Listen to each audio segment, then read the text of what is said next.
Here at AccuWeather since we both graduated in 2004. Your new role leading the forecasting operation is one that you settled into very well over the past few years. It seems that we are seeing more frequent extreme weather events, and I suspect for most of us, we don't get into the weather world because of partly sunny and 73. How did you get into the weather, and what led you to this current position in the context of severe weather events? Well, Jeff, that's right. I mean, when you look at severe weather events, those are the most impactful to people. So many times they're dangerous. They can disrupt people's lives and their day-to-day plans. And from a global perspective, we see increasing impacts from severe weather events driven by climate change and other factors as well. But what got me into meteorology was my interest. I grew up in Northeast Connecticut, and there we have a wide variety of different types of disruptive and severe weather, ranging from snowstorms to hurricane impacts at times, high wind events, Baby Einstein, neighborhood animals, play, repeat play, languages about bonus material, discovery cards, puppet shows, toy chess, languages.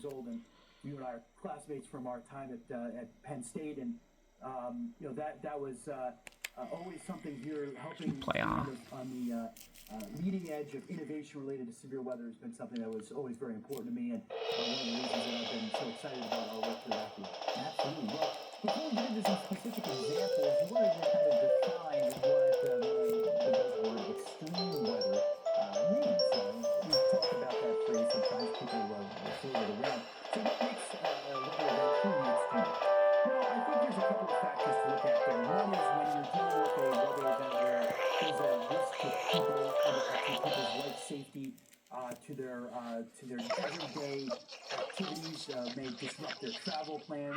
They may have to work around changes to their schedule around it, and also things that are not typical events that are occurring in various parts of the world. So when you see these flooding rainfall events or a disastrous blizzard that occurs in a place where that's not a typical weather event. So it's an unusual weather event that can threaten people and property, and we're certainly seeing an increased impact from those types of events all around the world. And one of the best ways to define something like this is to give some examples. I think people can relate to them.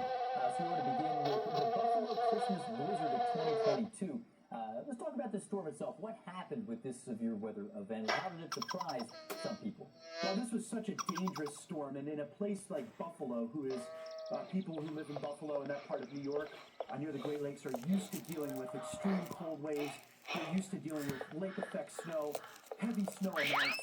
What happened here was that several factors conspired together to produce a tremendous tragedy, where over 60 lives were lost in a scenario where there were rapidly falling temperatures to below zero in some cases, along with gusty winds and snow, Jeff, that was falling aquariums, go to bonus material, and to go to bonus material. And even more in some cases. And all of that was poorly timed. It was right before the Christmas holiday, and people were driving around. They were perhaps doing their last minute Christmas shopping on the last day of work before the Christmas holiday.